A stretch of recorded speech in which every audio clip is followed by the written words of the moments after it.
ನಮ್ಮ ವಿಧಾನಸಭೆಯಲ್ಲಿ ಉಪನಾಯಕರಾಗಿರುವಂತಹ ಅರವಿಂದ್ ಬೆಲ್ಲದವರು ಮಾತಾಡ್ತಾರೆ. ಬೋಲೋ ಭಾರತ್ ಮಾತಾ ಕಿ. ಇಡೀ ಕರ್ನಾಟಕದ ಜನತೆಗೆ ಇವತ್ತು ಯಾಕೆ ಕೆಎಸ್ಸಿಎಸ್ ಸ್ಟೇಡಿಯಂದಲ್ಲಿ ಅಮಾಯಕರ ಹತ್ಯೆ ಆಗಿದೆ ಅಂತ ಗೊತ್ತಾಗಿದೆ.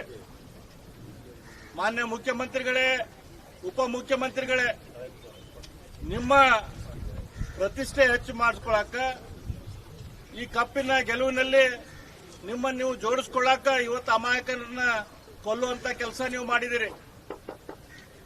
ಚಿನ್ನಸ್ವಾಮಿ ಸ್ಟೇಡಿಯಂದಲ್ಲಿ ಸೆಲೆಬ್ರೇಷನ್ ಇದೆ ಅಂತ ಗೊತ್ತಾದಾಗ ಮುಖ್ಯಮಂತ್ರಿಗಳೇ ನೀವು ವಿಧಾನಸೌಧದಲ್ಲಿ ಅದನ್ನು ಮಾಡಿ ನಾನು ಕ್ರೆಡಿಟ್ ತಗೋಬೇಕಂತ ಮಾಡಿದಿರಿ. ಉಪಮುಖ್ಯಮಂತ್ರಿಗಳಿಗೂ ಕೂಡ ಈ ಸುದ್ದಿಯನ್ನು ಹಚ್ಚಿದಂಗ ಗೋವಿಂದರಾಜು ನೀವು ಎಲ್ಲರೂ ಕೂಡಿ ಇಲ್ಲಿ ವಿಧಾನಸೌಧದಲ್ಲಿ ಸೆಲೆಬ್ರೇಷನ್ ಅನ್ನು ಇಟ್ರಿ. 30 ಜನ ಅಲ್ಲಿ ಕುತ್ಕೋಬೇಕು ಅಂತೇಳಿ PWD ಅವರು ನಿಮಗೆ ರೈಟಿಂಗ್ ದಾಗ ಕೊಟ್ಟರು. ಆ ಸ್ಟೇಜ್ ಅಲ್ಲಿ 30ಕ್ಕಿಂತ ಹೆಚ್ಚು ಜನ ಕುತ್ಕೊಳ್ಳಕ್ ಆಗುದಿಲ್ಲ ಅಂತ ಹೇಳಿದ್ರು. ನಿಮ್ಮ ಮಕ್ಕಳು ಮೊಮ್ಮಕ್ಕಳನ್ನ ಎಂತನ್ನ ಎಲ್ಲಾರನ್ನೂ ಇಲ್ಲಿ ಕರ್ಕೊಂಡ್ಬಂದು ಫೋಟೋ ಕುಡಿಸುವಂತ ಕೆಲಸ ಮಾಡ್ಯಾರ. ಅವ್ರು ಹೇಳ್ತಿಗಳು ಇದ್ದವರು ಅದಾರ, ಒಬ್ಬರಿಗಿಂತ ಹೆಚ್ಚು. ಅವರು ಎಲ್ಲಾರು ಇಲ್ಲಿ ಬಂದಿದ್ರು. ಅವರೆಲ್ಲರೂ ಬಂದು ಇದು ಕ್ರಿಕೆಟರ್ಸ್ ಜೊತೆ ಫೋಟೋ ತೆಗೆಸ್ಕೊಳ್ಳುವಂತ ಕಾರ್ಯಕ್ರಮ ಇಲ್ಲಿ ವಿಧಾನಸೌಧದಲ್ಲಿ ಮಾಡಿದ್ರಿ. ಮುಖ್ಯಮಂತ್ರಿಗಳ ವಿಧಾನಸೌಧದಲ್ಲಿ ಇದನ್ನ ಮಾಡಿದ್ರೆ ಅವ್ರಿಗೆ ಕ್ರೆಡಿಟ್ ಹೋಗ್ತೈತಿ. ಹಾಗಾಗಿ ನಾನು ಕಪ್ಪು ಮುತ್ತಿಡುವಂತ ಕೆಲಸ ಮಾಡ್ತೀನಿ, ಏರ್ಪೋರ್ಟ್ದಾಗ ಹೋಗಿ ಅವ್ರನ್ನ ಕರ್ಕೊಂಡ್ ಬರ್ತೀನಿ ಅಂತ ಹೇಳಿ ಉಪಮುಖ್ಯಮಂತ್ರಿಗಳು ಏರ್ಪೋರ್ಟಿಗೆ ಹೋದ್ರು.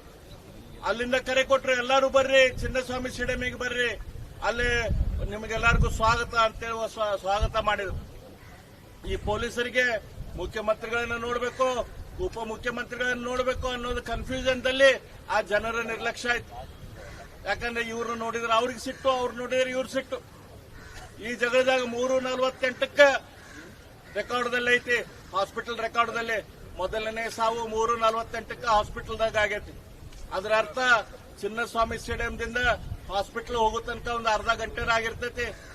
ಅಂದ್ರೆ ಸುಮಾರು 3:15 ಸುಮಾರು ಮೊದಲೇ ಸಾವು ಆಗಿದೆ ಅಂತ ಗೊತ್ತಾದ್ರೂ ಕೂಡ, 3:10 ಮೊದಲೇ ಸಾವು ಆಗಿದೆ ಅಂತ ಗೊತ್ತಿದ್ರು ಕೂಡ ಮುಖ್ಯಮಂತ್ರಿಗಳು ಇಲ್ಲಿ 4 ಗಂಟೆಗೆ ವಿಧಾನಸೌಧದ ಮುಂದೆ ಸೆಲೆಬ್ರೇಷನ್ ಮಾಡಿದ್ದಾರೆ. ಅದಾದ ನಂತರ ಉಪಮುಖ್ಯಮಂತ್ರಿಗಳು ಅಲ್ಲಿ ಹೋಗಿ ಕಪ್ಪಿಗೆ ಕಿಸ್ ಕೊಡುವಂತ ಕೆಲಸ ಮಾಡ್ತಿದ್ದಾರೆ. ಎಂತ ಮುಖ್ಯಮಂತ್ರಿ, ಅಂತ ಉಪಮುಖ್ಯಮಂತ್ರಿಗಳರಿ ನೀವು. ಜನರ ಬಗ್ಗೆ ಸ್ವಲ್ಪ ಆದ್ರೂ ಕರುಣೆ ಐತಿ, ಮಾನವೀಯತೆ ಏನ್ರ ಐತನ್ ನಿಮಗ? ಯಾವುದು ಮಾನವೀಯತೆ ಇಲ್ಲ, ಯಾವುದು ಕರುಣೆ ಇಲ್ಲದಂತ ಕಟಕರದಿರಲ್ರಿ, ರಾಕ್ಷಸರದಿರಲ್ರಿ ನೀವು. ರಾಜೀನಾಮೆ ಕೊಟ್ಟು ಮನೆಗೆ ಹೋಗ್ರಿ. ನಿಮ್ಗ ಹೊಟ್ಟ್ಯಾಗ ಹುಳ ಬೀಳ್ತಾವ್ ಹಿಂಗೆಲ್ಲ ಮಾಡಿದ್ರ. ಏನ್ ಶಾಪ ಕೊಡ್ತಿದಾರೆ ಜನ ಅಂತ ನೋಡ್ರಿ. ಅದಕ್ಕಾದ್ರೂ ಪ್ರಾಯಶ್ಚಿತ್ತ ಮಾಡ್ಕೋರಿ. ದಯಮಾಡಿ ಅಪ್ಪಗಳ ನಿಮ್ಗೆ ವಿನಂತಿ ಮಾಡ್ಕೊಂತೀನಿ, ದಯಮಾಡಿ ರಾಜೀನಾಮೆ ಕೊಟ್ಟು ಮನೆಗೆ ಹೋಗಿ ರಾಜ್ಯ ಜನರಿಗೆ ಪುಣ್ಯ ಹತ್ತುವಂತ ಕೆಲಸ ಮಾಡ್ರಿ ಅಂತ ಹೇಳಿ ನನ್ನ 4 ಮಾತು ಮುಗಿಸ್ತೀನಿ. ಭಾರತ್ ಮಾತಾ ಕಿ. 5 ಜನ ಪೊಲೀಸ್ ಅಧಿಕಾರಿ. ಈಗ ನಮ್ಮ ವಿಧಾನಸಭೆಯಲ್ಲಿ ಉಪನಾಯಕರಾಗಿರುವಂತಹ ಅರವಿಂದ್ ಬೆಲ್ಲದವರು ಮಾತಾಡ್ತಾರೆ. ಬೋಲೋ ಭಾರತ್ ಮಾತಾ ಕಿ. ಇಡೀ ಕರ್ನಾಟಕದ ಜನತೆಗೆ ಇವತ್ತು ಯಾಕೆ ಕೆಎಸ್ಸಿಎಸ್ ಸ್ಟೇಡಿಯಂದಲ್ಲಿ ಅಮಾಯಕರ ಹತ್ಯೆ ಆಗಿದೆ ಅಂತ ಗೊತ್ತಾಗಿದೆ. ಮಾನ್ಯ ಮುಖ್ಯಮಂತ್ರಿಗಳೇ, ಉಪಮುಖ್ಯಮಂತ್ರಿಗಳೇ, ನಿಮ್ಮ ಪ್ರತಿಷ್ಠೆ ಹೆಚ್ಚು ಮಾಡಿಸ್ಕೊಳಕ, ಈ ಕಪ್ಪಿನ ಗೆಲುವಿನಲ್ಲಿ ನಿಮ್ಮನ್ನು ನೀವು ಜೋಡಿಸ್ಕೊಳ್ಳಾಕ ಇವತ್ತು ಅಮಾಯಕರನ್ನ ಕೊಲ್ಲುವಂತ ಕೆಲಸ ನೀವು ಮಾಡಿದಿರಿ. ಚಿನ್ನಸ್ವಾಮಿ ಸ್ಟೇಡಿಯಂದಲ್ಲಿ ಸೆಲೆಬ್ರೇಷನ್ ಇದೆ ಅಂತ ಗೊತ್ತಾದಾಗ ಮುಖ್ಯಮಂತ್ರಿಗಳೇ ನೀವು ವಿಧಾನಸೌಧದಲ್ಲಿ ಅದನ್ನು ಮಾಡಿ ನಾನು ಕ್ರೆಡಿಟ್ ತಗೋಬೇಕಂತ ಮಾಡಿದಿರಿ. ಉಪಮುಖ್ಯಮಂತ್ರಿಗಳಿಗೂ ಕೂಡ ಈ ಸುದ್ದಿಯನ್ನು ಹಚ್ಚಿದಂಗ ಗೋವಿಂದರಾಜು ನೀವು ಎಲ್ಲರೂ ಕೂಡಿ ಇಲ್ಲಿ ವಿಧಾನಸೌಧದಲ್ಲಿ ಸೆಲೆಬ್ರೇಷನ್ ಅನ್ನು ಇಟ್ರಿ. 30 ಜನ ಅಲ್ಲಿ ಕುತ್ಕೋಬೇಕು ಅಂತೇಳಿ PWD ಅವರು ನಿಮಗೆ ರೈಟಿಂಗ್ ದಾಗ ಕೊಟ್ಟರು. ಆ ಸ್ಟೇಜ್ ಅಲ್ಲಿ 30ಕ್ಕಿಂತ ಹೆಚ್ಚು ಜನ ಕುತ್ಕೊಳ್ಳಕ್ ಆಗುದಿಲ್ಲ ಅಂತ ಹೇಳಿದ್ರು. ನಿಮ್ಮ ಮಕ್ಕಳು ಮೊಮ್ಮಕ್ಕಳನ್ನ ಎಂತನ್ನ ಎಲ್ಲಾರನ್ನೂ ಇಲ್ಲಿ ಕರ್ಕೊಂಡ್ಬಂದು ಫೋಟೋ ಕುಡಿಸುವಂತ ಕೆಲಸ ಮಾಡ್ಯಾರ. ಅವ್ರು ಹೇಳ್ತಿಗಳು ಇದ್ದವರು ಅದಾರ, ಒಬ್ಬರಿಗಿಂತ ಹೆಚ್ಚು.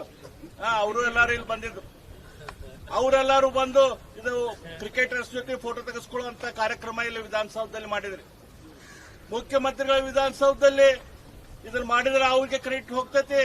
ಹಾಗಾಗಿ ನಾನು ಕಪ್ಪು ಮುತ್ತಿಡುವಂತ ಕೆಲಸ ಮಾಡ್ತೀನಿ, ಏರ್ಪೋರ್ಟ್ದಾಗ ಹೋಗಿ ಅವ್ರನ್ನ ಕರ್ಕೊಂಡ್ ಬರ್ತೀನಿ ಅಂತ ಹೇಳಿ ಉಪಮುಖ್ಯಮಂತ್ರಿಗಳು ಏರ್ಪೋರ್ಟಿಗೆ ಹೋದ್ರು. ಅಲ್ಲಿಂದ ಕರೆ ಕೊಟ್ರು, ಎಲ್ಲರೂ ಬರ್ರಿ ಚಿನ್ನಸ್ವಾಮಿ ಸ್ಟೇಡಿಯಂಗೆ ಬರ್ರಿ, ಅಲ್ಲಿ ನಿಮಗೆಲ್ಲರಿಗೂ ಸ್ವಾಗತ ಅಂತೇಳಿ ಸ್ವಾಗತ ಮಾಡಿದ್ರು. ಈ ಪೊಲೀಸರಿಗೆ ಮುಖ್ಯಮಂತ್ರಿಗಳನ್ನ ನೋಡಬೇಕು, ಉಪಮುಖ್ಯಮಂತ್ರಿಗಳನ್ನ ನೋಡಬೇಕು ಅನ್ನೋದು ಕನ್ಫ್ಯೂಷನ್ ದಲ್ಲಿ ಆ ಜನರ ನಿರ್ಲಕ್ಷ್ಯ ಆಯ್ತು. ಯಾಕಂದ್ರೆ ಇವ್ರನ್ನ ನೋಡಿದ್ರೆ ಅವ್ರಿಗೆ ಸಿಟ್ಟು, ಅವ್ರು ನೋಡಿದ್ರೆ ಇವ್ರು ಸಿಟ್ಟು. ಈ ಜಗಳದಾಗ 3:48 ರೆಕಾರ್ಡ್ದಲ್ಲಿ ಐತಿ, ಹಾಸ್ಪಿಟಲ್ ರೆಕಾರ್ಡ್ದಲ್ಲಿ ಮೊದಲನೇ ಸಾವು 3:48 ಹಾಸ್ಪಿಟಲ್ದಾಗ ಆಗೈತಿ. ಅದರ ಅರ್ಥ ಚಿನ್ನಸ್ವಾಮಿ ಸ್ಟೇಡಿಯಂದಿಂದ ಹಾಸ್ಪಿಟಲ್ ಹೋಗೋ ತನಕ ಒಂದು ಅರ್ಧ ಗಂಟೆ ಆಗಿರ್ತೈತಿ. ಅಂದ್ರೆ ಸುಮಾರು 3:15 ಸುಮಾರು ಮೊದಲೇ ಸಾವು ಆಗಿದೆ ಅಂತ ಗೊತ್ತಾದ್ರೂ ಕೂಡ 3:10 ಮೊದಲೇ ಸಾವು ಆಗಿದೆ ಅಂತ ಗೊತ್ತಿದ್ರು ಕೂಡ ಮುಖ್ಯಮಂತ್ರಿಗಳು ಇಲ್ಲ 4 ಗಂಟೆಗೆ ವಿಧಾನಸೌಧದ ಮುಂದೆ ಸೆಲೆಬ್ರೇಷನ್ ಮಾಡಿದ್ದಾರೆ. ಅದಾದ ನಂತರ ಉಪಮುಖ್ಯಮಂತ್ರಿಗಳು ಅಲ್ಲಿ ಹೋಗಿ ಕಪ್ಪಿಗೆ ಕಿಸ್ ಕೊಡುವಂತ ಕೆಲಸ ಮಾಡ್ತಿದ್ದಾರೆ. ಎಂತ ಮುಖ್ಯಮಂತ್ರಿ, ಅಂತ ಉಪಮುಖ್ಯಮಂತ್ರಿಗಳರಿ ನೀವು. ಜನರ ಬಗ್ಗೆ ಸ್ವಲ್ಪ ಅದ್ರ ಕರುಣೆ ಐತಿ, ಮಾನವೀಯತೆ ಏನ್ರ ಐತ ನಿಮಗ?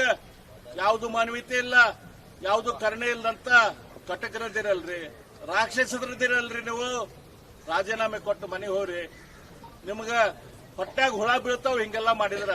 ಏನ್ ಶಾಪ ಕೊಡ್ತಿದ್ದಾರೆ ಜನ ಅಂತ ನೋಡ್ರಿ. ಅದಕ್ಕಾದ್ರೂ ಪ್ರಾಯಶ್ಚಿತ್ತ ಮಾಡ್ಕೋರಿ. ದಯಮಾಡಿ ಅಪ್ಪಗಳ ನಿಮ್ಗೆ ವಿನಂತಿ ಮಾಡ್ಕೊಂತೀನಿ, ದಯಮಾಡಿ ರಾಜೀನಾಮೆ ಕೊಟ್ಟು ಮನೆಗೆ ಹೋಗಿ ರಾಜ್ಯದ ಜನರಿಗೆ ಪುಣ್ಯ ಹತ್ತುವಂತ ಕೆಲಸ ಮಾಡ್ರಿ ಅಂತ ಹೇಳಿ ನನ್ನ 4 ಮಾತು ಮುಗಿಸ್ತೀನಿ. ಭಾರತ್ ಮಾತಾ ಕೀ. 5 ಜನ ಪೊಲೀಸ್ ಅಧಿಕಾರಿ. ಹೆಚ್ಚಿನ ಸುದ್ದಿಗಳಿಗಾಗಿ ನಮ್ಮ ಚಾನೆಲ್ನ ಸಬ್ಸ್ಕ್ರೈಬ್ ಮಾಡಿ.